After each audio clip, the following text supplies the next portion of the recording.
Coming up on 5 Minute News. Jair Bolsonaro doesn't concede but okays transition in Brazil. Right-wing judge pauses fight over Trump tax returns. And midterm candidates for top election posts say no to hand counts. It's Wednesday, November 2. I'm Anthony Davis. Brazilian President Jair Bolsonaro on Tuesday stopped short of conceding the election to left-wing rival Lula da Silva, instead using his first public comment since his defeat 2 days ago to thank his supporters and encourage their protests, as long as they remain peaceful. Moments after the remarks, which lasted less than 2 minutes, the outgoing president's chief of staff announced that Bolsonaro had authorized him to begin the process of handing over power. The conservative leader, who before the election had repeatedly questioned the reliability of the country's electoral system, had little room for potentially rejecting the results. US President Joe Biden and other international leaders have publicly recognized da Silva's victory, as have some of Bolsonaro's closest allies. And cabinet members, governors-elect and evangelical leaders who have been strident supporters of Bolsonaro are now offering overtures to the incoming government. Much like former US President Donald Trump, who Bolsonaro openly admires, the far-right incumbent had falsely claimed that electronic voting machines are prone to fraud. He never provided any proof, even when ordered to do so by the Electoral Court. Many of his supporters also said they believed the election had been fraudulent, and some called for military intervention and for Congress and the Supreme Court to be disbanded.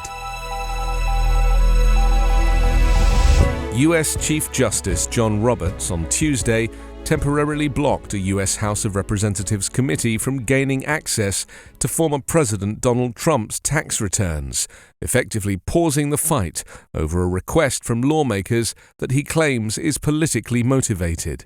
The order from the Chief Justice maintains the status quo while the Supreme Court assesses Trump's emergency request filed on Monday to block a lower court ruling that upheld the House panel's request for the tax materials as a justified part of its legislative work, while his attorneys prepare an appeal.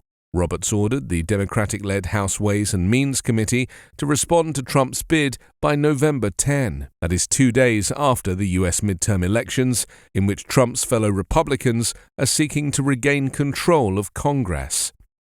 The legal fight has lingered since 2019, when the committee sued Trump to force disclosure of the tax returns.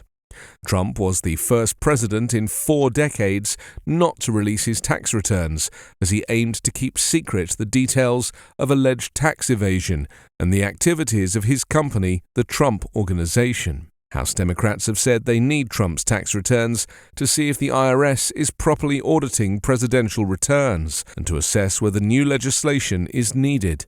Trump's lawyers have called that explanation pretextual and disingenuous, saying the real aim is to unearth politically damaging information about Trump, who is now considering another run for the presidency in 2024. Meanwhile, the Supreme Court on Tuesday cleared the way for Senator Lindsey Graham's testimony in a Georgia investigation of possible illegal interference in the 2020 election by then-President Donald Trump and his allies in the state. The court lifted a temporary hold on Graham's appearance before a special grand jury, now scheduled for November 17. The majority of candidates running to become their state's chief election officers oppose hand-counting ballots, a laborious and error-prone process that has gained favor among some Republicans embracing conspiracy theories about electronic voting machines. A survey of major party Secretary of State candidates in 24 states found broad skepticism about hand counting among election professionals of all ideological stripes. Of 23 Republicans who responded, 13 said they opposed implementing a statewide hand count of ballots instead of a machine count.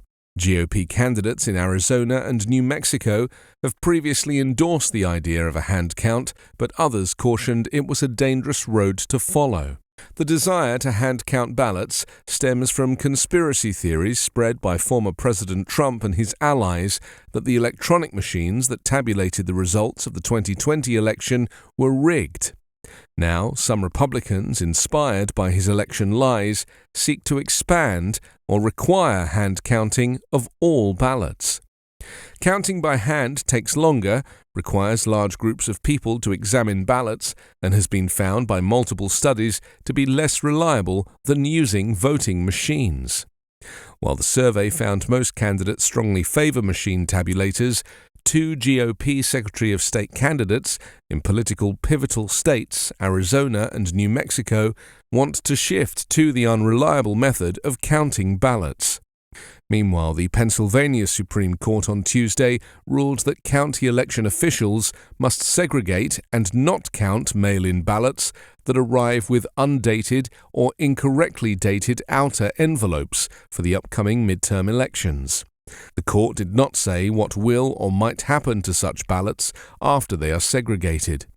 The ruling, a victory for the GOP, is likely to impact thousands of votes. You can subscribe to 5-Minute News on YouTube with your preferred podcast app. Ask your smart speaker or enable 5-Minute News as your Amazon Alexa flash briefing skill. Subscribe, rate and review online at 5minute.news. 5-Minute News is an Evergreen podcast covering politics, inequality, health and climate, delivering independent, unbiased and essential world news daily.